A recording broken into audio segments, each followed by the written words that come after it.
My name's Maureen Amyot. I'm the library director here at Westborough Public Library, and when I'm not in the library, I am a beekeeper. I have backyard chickens. I have cats, dogs. It feels like a farm over there sometimes. I live right here in Westborough, over up of Glen Street. So I got into beekeeping when my next door neighbor started a couple of hives a few years ago. And I would get so excited because I'd go home from work and I'd see her out there in her suit with her smoker lit and the beehive open. So I'd just throw my stuff down and run over, and she'd give me an extra jacket and I'd be in there helping her do her hives. So she told me about bee school, which was on your chairs. And I went and I learned how to keep bees. And I've been doing it. This was my 5th year of keeping bees. So what I am going to do tonight is just give you a little overview of what all it involves. And if you're interested in learning more and maybe raising bees yourself, bee school is the best. And I'll tell you a little bit more about that in a few minutes. So we're going to talk about bees. I'm going to talk about the equipment that you need. I'm going to show you some of it because I brought some of it with me. The most important equipment you can have is knowledge. The rest of it, with a few minor pieces of equipment, you'll be good to go. There's all kinds, just like anything else, there's all kinds of fancy stuff you can buy. You can get really crazy and it can get really expensive, but you don't have to do it that way. You need your components of your hive, and I'll talk about those. Just a couple of tools, as I said, and some protective clothing. We'll go over getting started. We'll talk a little bit about honey. So first, of course, most importantly, the bees. I learned some interesting facts about bees that I never knew until I took bee school. And that there are 3 types of bees in a honeybee hive. There's the queen. Everybody knows about the queen bee. There are workers, and there are drones. There are many thousands of workers, and I'll just say some drones. We'll talk about those. So the queen is the only sexually developed female and is the only one that reproduces. So she lays eggs all year round, most in the spring and summer. And during the peak production time in like late spring, early summer, she can lay up to 1,500 eggs a day. The queen starts slowing down around September, October to get ready for winter because the cold weather, they're gonna die off, but she still keeps producing offspring all winter long.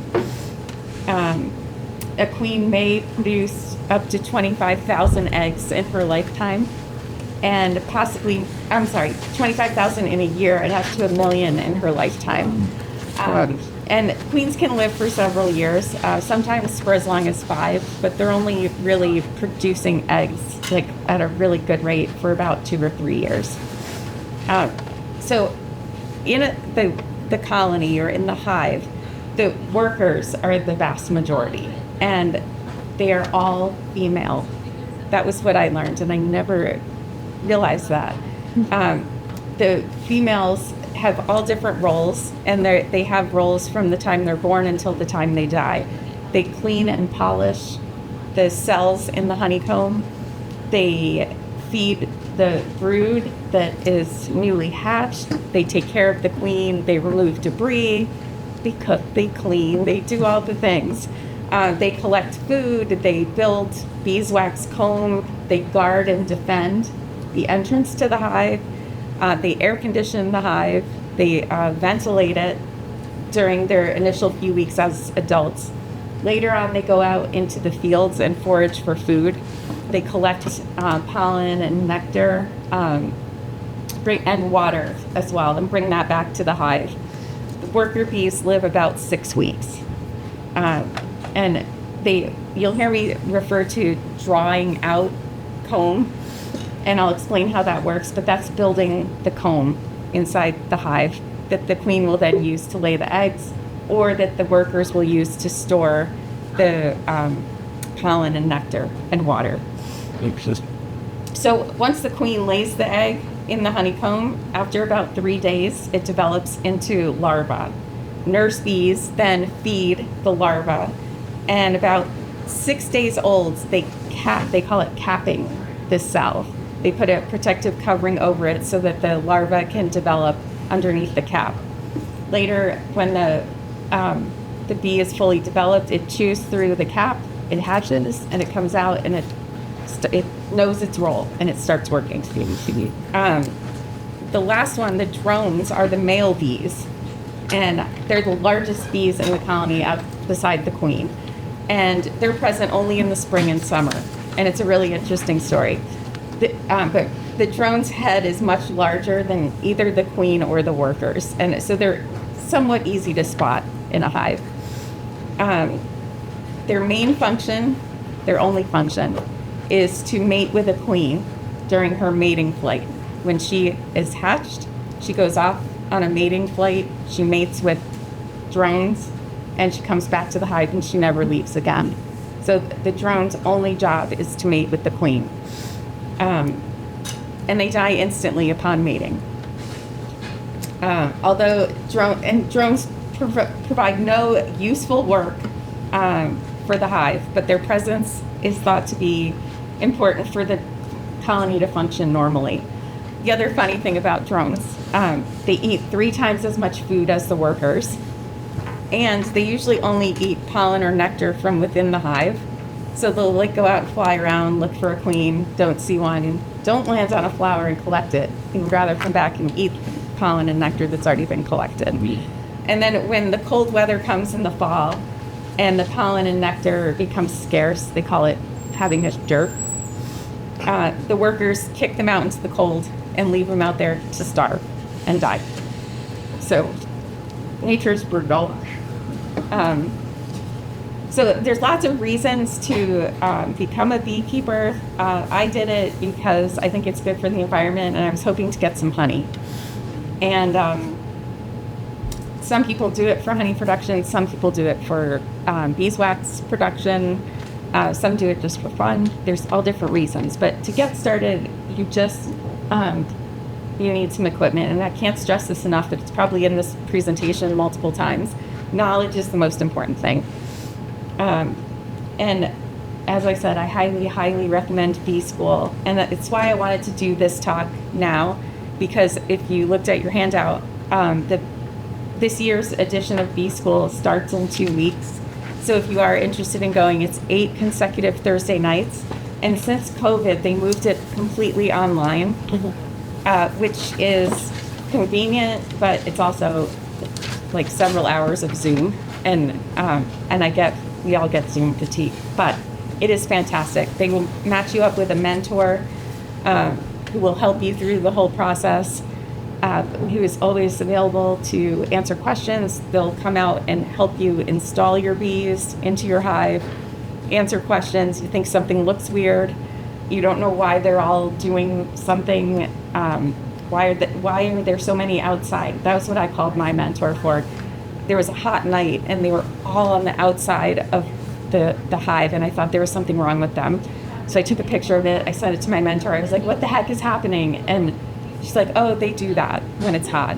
A bunch of them leave to help keep the temperature low, and the others are down there on the bottom fanning. Oops. So mentor is invaluable. As your sheet says, they've been doing it for over 80 years, and it costs $49 for the 8 classes. Plus, it also gives you membership in the Worcester County Beekeepers Association for the rest of the year, the calendar year. So, and the association does workshops periodically throughout the year.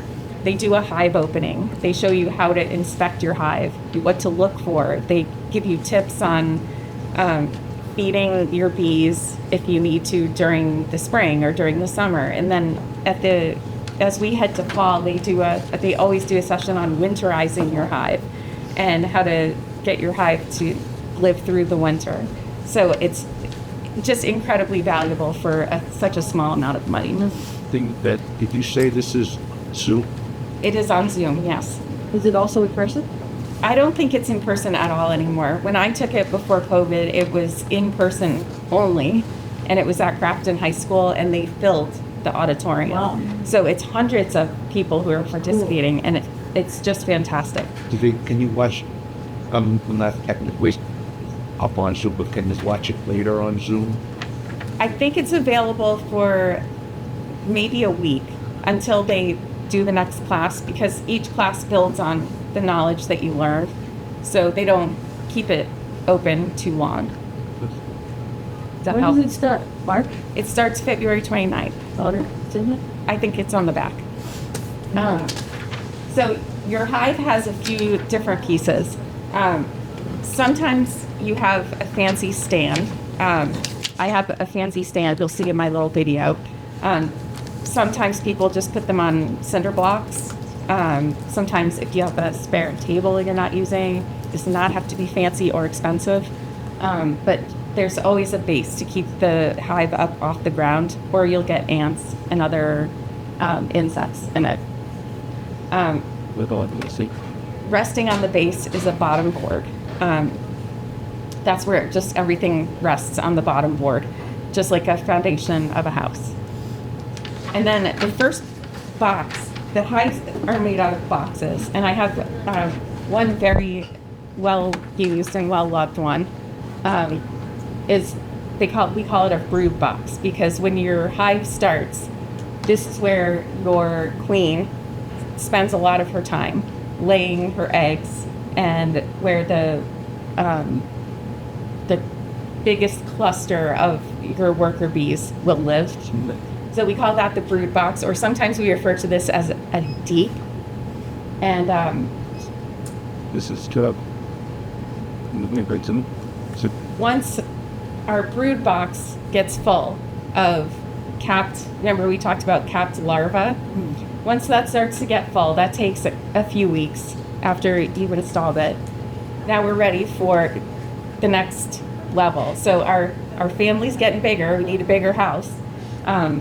So then we put on what we call a super or a honey super, or sometimes we call it a medium box. And this is where the workers will end up storing all of the pollen, nectar.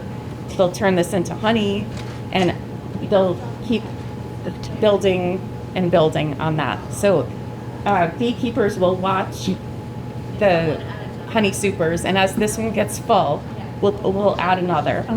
And then if that one gets full, we'll add another. Unless we're taking honey, and that's another thing we'll talk about later. If you're taking honey because you want to harvest it, because you want to eat it, that's okay. It's perfectly okay to do that. But so you have one or two brood boxes, and then you start adding your honey supers as it gets later into the spring. If you don't take the honey, who eats it? The bees? The bees, yeah. Are you depriving them? When you take the honey? You shouldn't be if you're taking it judiciously. I see. If you are taking all of it and not leaving them with any for the winter, that's depriving them, I would say. Some people do. It's just... And they give it something else? You can give them something else, or some people don't care. And that feels kind of unethical to me personally, but... Wouldn't they die? They would, yeah. So inside of each of the boxes are frames, and this is where the bees live. So I brought a few different sizes of frames, and I brought them in different conditions. So this is a brand new frame, and the frame is it's wooden frame, and this waxy stuff on the inside is called foundation. And this is where the bees will draw out the comb. They'll build the honeycomb onto this foundation. And we start them off with foundation just so they have something easy to start building on. So if you want to look at these up close or handle them, please feel free later on to come and look. And they fit in, 10 of these fit in each box. You'd be laughing. The next one, and this one has been in a hive with bees, but they didn't do anything with this frame. It was one of the outside edge frames, and they just didn't do anything with it. So that one's super clean. This one is same kind of frame. It's a medium frame, but it's drawn out. It has comb on it that I think this is one that I uncapped and took honey, and now it's all nice and clean, and it's ready to go back into the hive so they can start filling it up again. So they reuse those things that they drew out? Yeah. We can reuse these for a couple years before they get. And that's wax? It is. This is beeswax. Yeah. So those are what the medium ones look like, and then the deep ones have naturally bigger frames. And this one just came out of my hive like half an hour ago. So this is a deep, and you can see the middle part of it is very empty. That's because it's winter. Normally the queen would be laying eggs, and we would see capped cells in the middle of this. And you have honey. This is capped honey around the edges, so that when the baby bees hatch, there's food right nearby. And for the worker bees and the nurse bees, they have food right very close. And this is what the other side looks So like. you just fill that out so we could look at it and Yeah. stick it back in? Yeah. Is that a live bee? That is a dead bee. Yeah. She was still stuck to the frame, and I broke part of it open when I pulled them apart. So when I put that back in, they will clean that up and reseal it. So even though that's in the D box, they still make honey, even though that's the areas for the eggs? Yes. Yep. They'll usually make honey around the outside edges, and then leave the middle part for the queen to fill up with eggs. And this one I brought because it's almost full on this side. So when we're done talking later, I want you to pick this up and feel how heavy it is. And then imagine this times 10 carrying the box around, which is why we do honey in the small supers. And it is dripping a little bit. It's dripping delicious, wonderful, yummy honey. So that's what the frames look like. And I've lost my footprint. Show the picture. Goodness. That's good. So once we have all the frames in the box and everything's stacked up, there's an inner cover, which is a flat board that has an oval circle in the middle. You'll also see that in the video. I'll point it out. I couldn't bring that because it's on my hive. And then there's an outer cover, and that is what protects them from the elements. Usually you'll see, if you see a beehive anywhere when you're driving around, it looks like it's a flat silver top. The ones at the front of the high school have just a flat silver top. They also have these really cute little ones that look like a roof. And that's one I bought because I couldn't help it. I saw it and I loved it. There's one in this year's, one of the supplier catalogs has it, and it's like copper. And I was like, really? Come on. And again, as I said, it can get really expensive, but it does not have to. You can get a flat cover, it's just fine.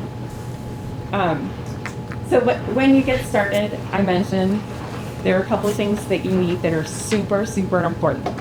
And some type of jacket, or they make full suits with a veil. They call this a veil, to protect you from getting stung, because you will. And just know that it comes with the territory. Honeybees are so tame. They're so tame. They don't care. They don't want to sting you. They're not going to come after you. When you open a hive to work on it, they are so focused on what they're doing that they're super mellow. However, when you start working with the hive and pulling out frames and moving things around, they will get a little agitated. So protective clothing is really important. I cannot stress that enough. I won't go to my hive without my jacket. And usually I won't go without my gloves either. And because I've gotten stung on my hands, and it's super, super painful. These More are so than on your arms. for me. It's really painful on my hands, Just, and I swell up on my hands. On other parts of my body, I don't. But and really good calfskin gloves. These are my gloves that were new last year, and you can see from handling the frames and getting all the like honey and propolis and stuff on them. They get gross. You can wash them. You can keep them on your hands and wash them like you're washing your hands. But good, really good gloves are really important.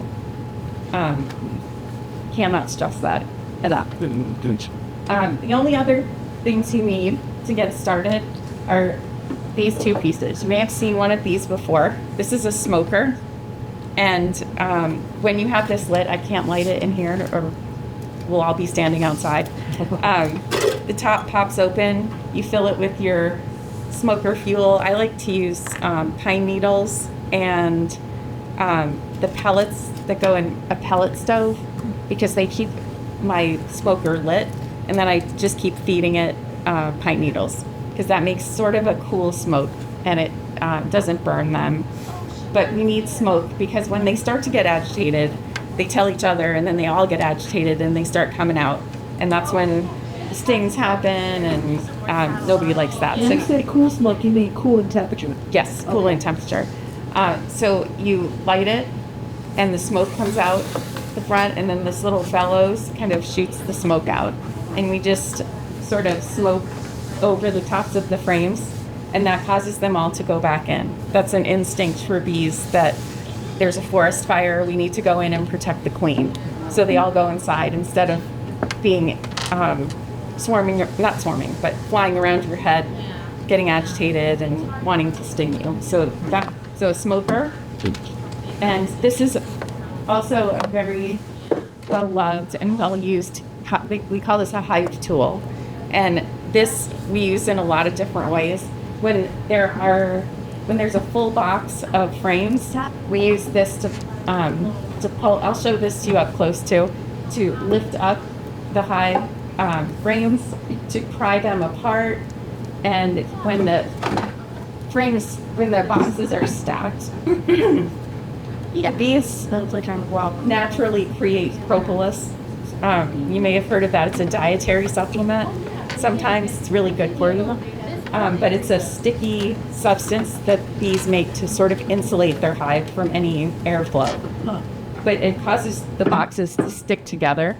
So we use the hive tool to get in between, loosen the space between the hives so that we can pick it up and take it off and move it around. And we'll also put propolis between the top of the box and the cover, the inner cover. So we're always prying things apart. But the very basic hive tool that I have is like $7. There are fancier ones with pointier ends and sharper wide ends, but the $7 one works just as well for me. So those are the equipment pieces that you need. The jackets like this one in the past that are run about $100. The full suit is a little bit more. I wear this, and you won't see it in the video, but because I've learned since I took the video, I wear just a pair of white leggings, like cheapy Walmart white leggings over whatever I'm wearing, so that I'm all in white. Does anybody know why beekeepers always wear white? So think about it. This hive is outside in your yard, and there probably, if you live in Westborough, there are animals around. So anything that would attack a hive for the honey or the honey is dark in color. And bears, raccoons, dogs, probably not dogs, but bears and raccoons in particular. Mice will get in a hive and do damage, but anything dark really agitates them. So that's why we wear white. It's also a whole lot cooler when it's 90 degrees out and you have to go out in your hive to wear white. So I have a question. Yeah. You mentioned that we go into the hive, and they're not usually agitated. Like, If you go into the hive when asked the cool of the morning, like cool of the night, are they quieter just because it's well, not as warm out? Because I know that in construction, the men always will try to get rid of yellow jackets and that type of thing early or late because, first of all, they're trying to eradicate them like the thalamus. and build their Yeah. so they can do their work. And they don't want to get stung. And so they do it when they're cold. Because when they're warm, the heat of the day, they're a lot more active and more likely to agitate. So does that cross over to beekeeping as well? Is that really? It's actually the opposite. Did everyone hear the question? So it's actually the opposite because we like to go in during the day, like the middle of the day, because they're all out foraging. Like the bulk of them are out foraging for food or they're working on the frames. In the evening and in the early morning, they're all inside. So there's more of a chance of getting stung and them getting upset and agitated because they're there. But it's also in the parts of the day where it's cooler, the bees keep the internal temperature of their hive at about 90 degrees all year long. So when we open it in the morning and it's 60, it's like a rush of cold air for them. But when we open it in the middle of the day when it's 80, it's a little cool air and they're not as upset by that. So, and I think the other reason, it's probably similar with construction or like if you have a wasp nest and you want to take it out, you do that at night because they're all there. And you want to get as many of them out of there as you can all at once. So, when you buy your bees, when you're getting started, or if your hive doesn't make it and you're going to start over again in the spring, you buy what is called a package. And I'm going to show you a little video of me with my package of bees.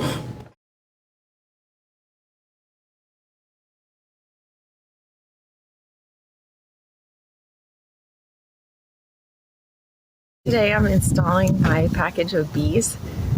Package has about 10,000 bees. It's 3 pounds. And I'm going to do a method where I just set them into the hive and they'll walk out on their own over the next couple days. So let's get started with that.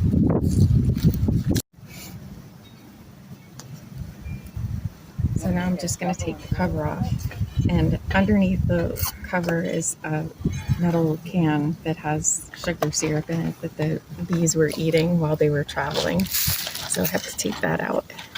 And what this little strap here is for the box that the queen is in. And that's holding her secure so she doesn't fall in. So I'm going to just pry this out. It's in there nice and secure so that the bees have food on their trip from Georgia to Massachusetts.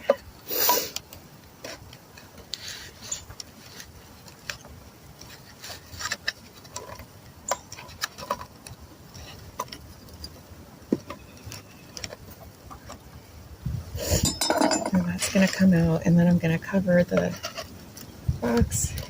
I'm going to cover the opening because I don't want them all walking out yet.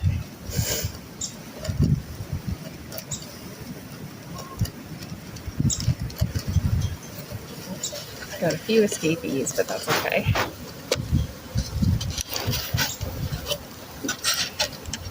All right.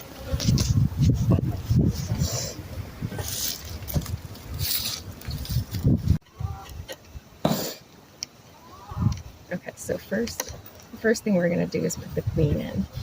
And we want to put her in before we put all of the other bees in. So I'm going to take her out gently.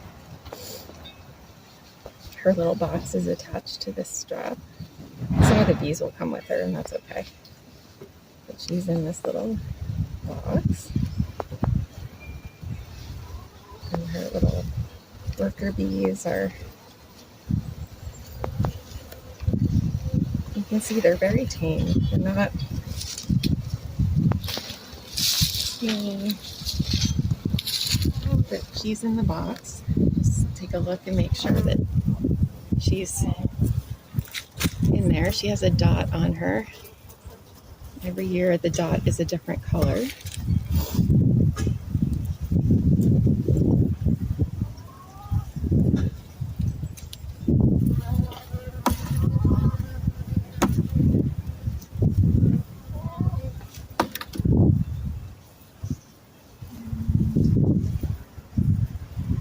This year the dot is red. I don't know if you can see.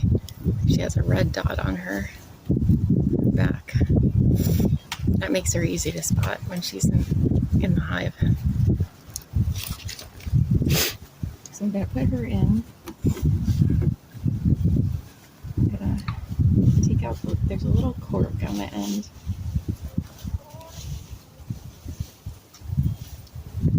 Of her box. I'm going to take that out. That's covering up a little candy plug that the bees will eat through to free her over the next couple days. I just don't want them crawling up my sleeve. Should have worn my gloves. So I'm attaching her with this strap onto the top of one of the frames. I have this little elastic on my sleeve that I keep thinking is a bee crawling up my sleeve. There, so she's in and she's all secure, tucked in. Now we're going to set the bees in. So I'm just going to take the whole package, bring it over to the hive, and set it in, just gently.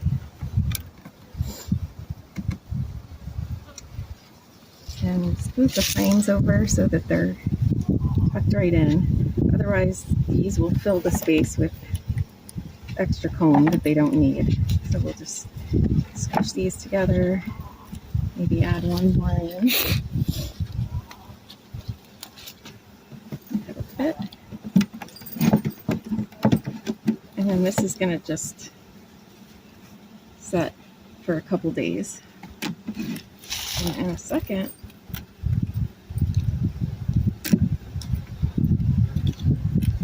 there we go.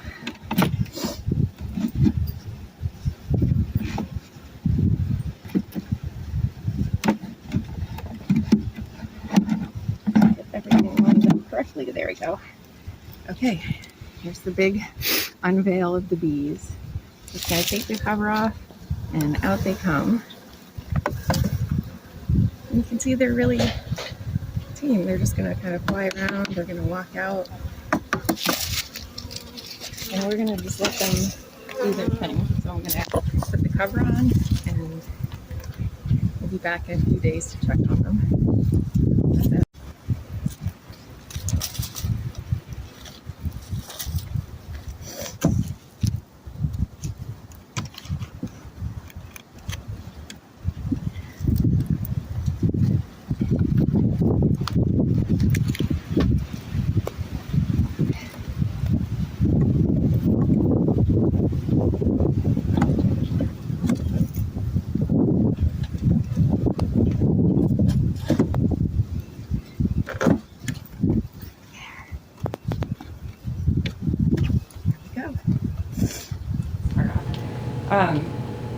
The last thing I wanted to just talk about was a little bit about honey. Yeah, and just right here. So honey, as we were talking about before, is a food source for the bees. It's made from the nectar that the bees collect, or sometimes beekeepers call it funny honey, is made from sugar syrup that we have to feed them during early spring or when there's no nectar available in the environment for them. So as I said before, the natural honeybee diet is pollen, nectar, or honey, and water. Honey is their source of carbohydrates and or their energy supply. They get proteins, vitamins, minerals, and fats from pollen. Honey is their main source of food over the winter. So as I said before, we as beekeepers have to be really careful how much and when we remove honey to extract it for our own use. We want to make sure we leave enough for them to get through the winter, or at least through the bulk of the winter, so that we can make it to like March at least. So we can check on them and see if they need to be fed. We can start feeding. Water is also really important, that they have a source of water. If you have a water source nearby, they won't use your neighbor's swimming pool. Ask me how I know that. Fortunately for me, we have a really great neighbor. So my next door neighbor to the right and I both have our beehives, and our neighbor directly across the street has a swimming pool. And the honeybees are always in her pool. And also, fortunately, we share our honey and our eggs because we both have chickens. So it kind of makes up for it. I mean, you give them to the neighbor who doesn't do bees? Yeah. Oh, that's good. Yeah. She's all honey. Yeah. So that's my little intro to beekeeping. That's a little bit of the basics of how it goes. I would be happy to answer questions, have you check out stuff, hold stuff, try stuff on. Yeah. I didn't hear it. Maybe you already said something about it. And how do the bees, I read that they actually give directions to certain sourcing of pollen, Yeah, the motions they make. they do. Exactly. There are bees, when they come back in from collecting, it's so cute to see it. And I will go and watch. I'll go over and stand to the side of my hive and just watch. The entrance is down below the brood chambers, and you can see them. They come and they land. There's a little landing board right here, and they have little pockets on their legs that they fill up with pollen that we call their pollen pants. And so they're coming and flying in. Some of them have like orange, or some of them have yellow, but you see them land and they walk up to the edge of the hive and they do this little dance, like with their butt, and they're doing something with their legs, and then they go in. And what they're doing is telling the other bees who are getting ready to go out where to go, like where the good food is. So yeah, that's a great question. Great guitar. Yeah. What about pets, specifically curious dogs who like to get into things? So I have a black lab mix, and as I said, animals who are dark in color bees tend to not like them. So all it took really for her was to get curious and get one sting. Oh. And then she was good. And I also try not to have her out in the yard when I'm working on the hive as well, because I don't want to run the risk of her getting stung either. Yeah, how often, can you tell us just a little bit more about ordering your bees? How Yeah. often do you order them? And Yep. So ordering your bees is usually around this time of year. There are local providers that you can purchase through. That's what I like to do, because they're local. They know everything about raising bees in this environment. There are companies you can order bees from online, and they ship them through the post office. And the post office will call you and tell you that your bees are here, and you have to go and pick them up. But the way the local suppliers do it is you order them, you pay for them ahead of time, and then on a certain day, you go to their location and pick them up. And so the one that I order my bees from, and most of my supplies come from, is Barker's Beehives, and they're down in Oxford, Mass. So the owner, Todd Barker, drives a truck down to Georgia, where his supplier is that raises the bees, and he picks up the order, puts them in a climate-controlled truck, and drives nonstop all the way back to Massachusetts, and then the pickup is the next morning. And so you'll see me during the video. I wish I don't have my package that they came in to show you, but metal can comes with them. It's full of sugar syrup, and it has little tiny holes in the bottom, so it just leaches out a little bit of sugar syrup, and that's what the bees eat while they're traveling. So the bees come, and if you are doing it correctly, you should only have to order a package once a year, and that would be in the spring. If something goes terribly wrong and they all die, the local providers like Todd Barker would work with you and figure it out and help you get a new package into your hive. But I haven't had that experience. I haven't heard of that happening. But you should only have to order them once a year. That's right. So your pre-existing bees that you've winterized and kept over winter are fine to have the new bees join. So then you wouldn't add any more to that hive, but you could buy a package and have another hive next to it. Okay. And the interesting thing, when you have more than one, the bees know which one is the right home because they belong to that queen. Yeah. So they're going to go where that queen is. They don't get confused and go to the wrong house, or they won't go. My bees won't go in my neighbor's hive because they belong to her queens. So they're so smart. Like they just are. So, two questions about kind of hive failure. One, is it usually just at winter that they fail? Can they fail like in the middle of the season? And what's our local, like, is there a local failure rate, or is it just per keeper that, you know, you have bad luck and you just one season you just fail and another season you're fine? How does that play out? So yes to all of that. Your hive can fail in the middle of the season, and there are certain viruses that bees can get, and often those are carried by mites.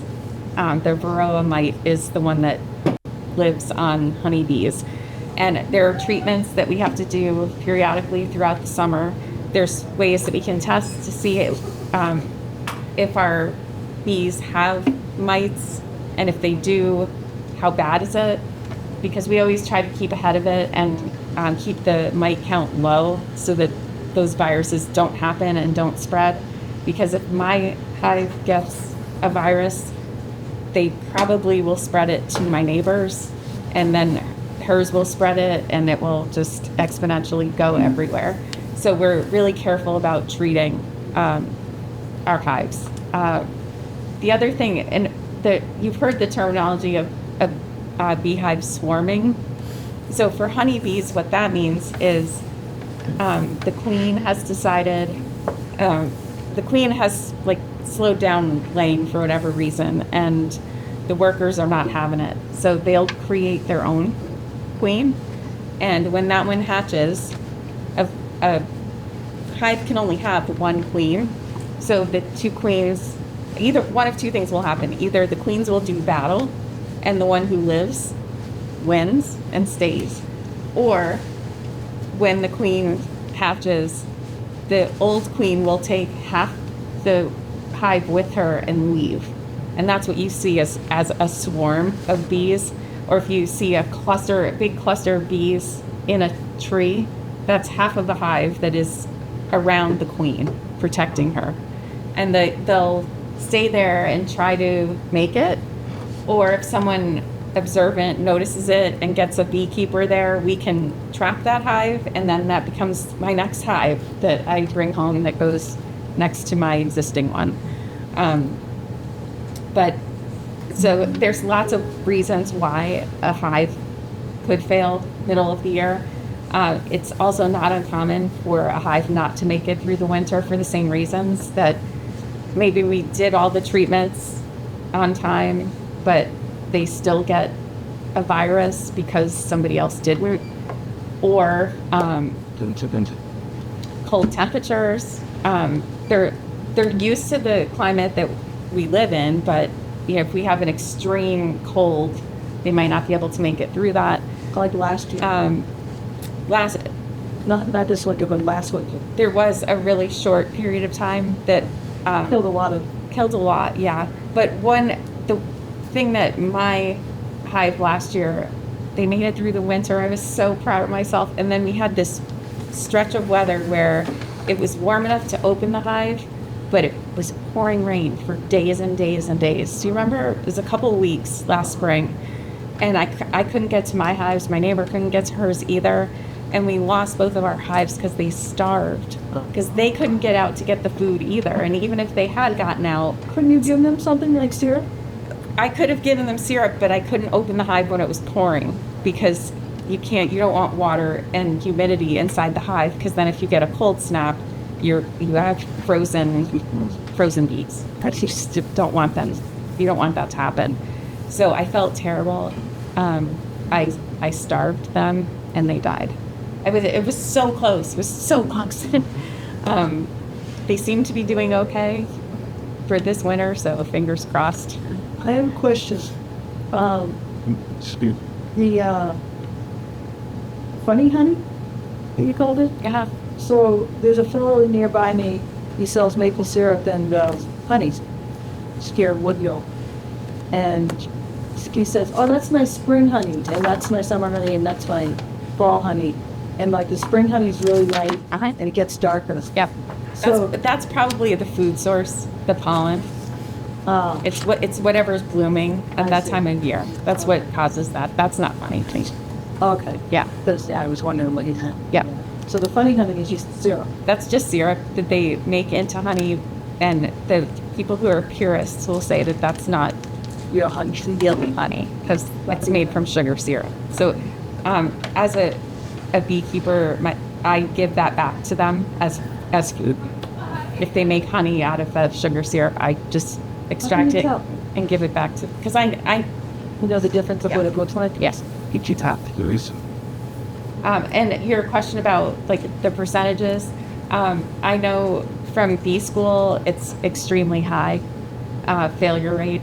I know in my 5 years I've had 2 that made it through the winter, and I only have done 1 hive at a time. If you do bee school, they always recommend doing 2 hives. I have only done 1 because it's an investment. It's expensive to get started.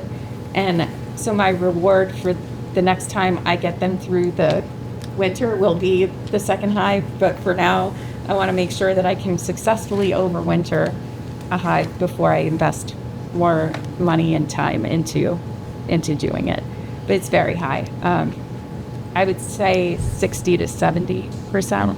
So basically, you plan on buying a new package every year, Yeah. not having. Yeah, at least for the first couple of years, because you'll make mistakes like starving them, or not understanding the right timing of treatment, and then they'll get one of the viruses. Ask me how I know that and such. And it's just part of the learning process. But in spite of that, it's still a good thing to do. It's still good for the environment, even though I'm learning, and even though my hive didn't make it, it's still a good thing to do. Once you've had a virus in a hive, is that like just the structure of a hive good to reuse, or do you have to sanitize it? The only one that is not there is It's trapped. there are a couple of viruses that you have to burn the entire hive. But the common ones and those don't happen very often, and as far as I know, they haven't happened in Massachusetts in many years.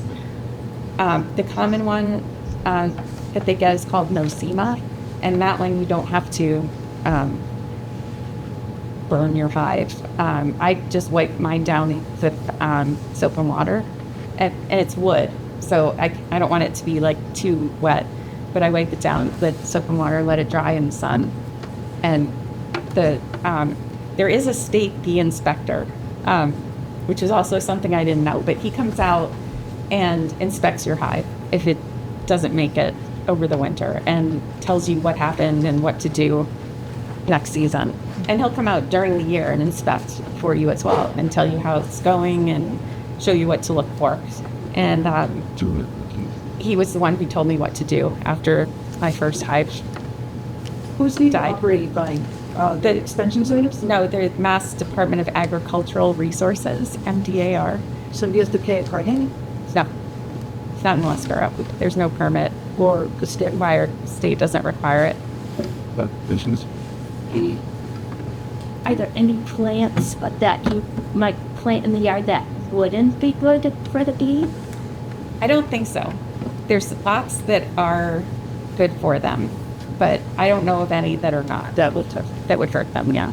How often do you find yourself tending to this? Or was it a daily chore? Or About once a week, I go in and just check, and that doing it once a week means it only takes about 15 minutes once everything is up and running. I do go camping in the summer, so there might be a weekend where I'm not home and I have to do it like one night after work, or take a longer lunch break and do it. Because like I said earlier, we try not to do it at the end of the day. We try to do it in the middle of the day. So I have done that. I have taken an extra half hour. And And she'll see how the next door neighbor knows what she's doing. Yes, too. yeah. You could swap. Yep. And but I try to go in at least every week because that keeps everything kind of loosened up so it doesn't get, like, the propolis doesn't glue it down tight and make it impossible to move stuff around by myself. How much honey do you end up getting? So I've only taken honey once, and I got about 15 pounds. I had little jars that held a pound of honey each, and because I was afraid to take too much. And I was taking it at the end of the season, and it was a year where I had a lot. I had my 2 deep boxes, and I had 3 honey supers, and they were full. And I had to extract so that they would have room to make more. So I knew that there would be enough, and I knew there was going to be enough time for them to make more before winter came. So I didn't go crazy. My neighbor has gotten like close to 50 pounds when she's done it, and she was running multiple hives as well. So she was going to definitely get more than I was. So you've been at it for 5 years, and so far you've taken 16 pounds. Yeah. So that also explains why real honey is expensive, because you can see all the like work and love that goes into it, and then the whole process of extracting it is a process. So the first time I did it, I was like, yeah, okay, that explains why, and why it is so delicious. Well, it's good. Yeah.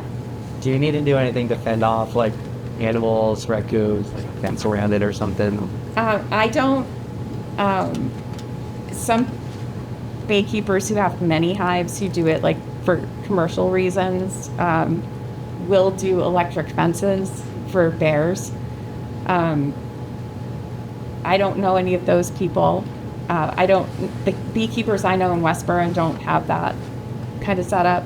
But if you live out in Western Mass and bears are common in your area, like we have coyotes and foxes here, you need something to protect your hive, or So the bears will coyotes- get in The it. coyotes and foxes aren't a problem? They do not bother my hive. No.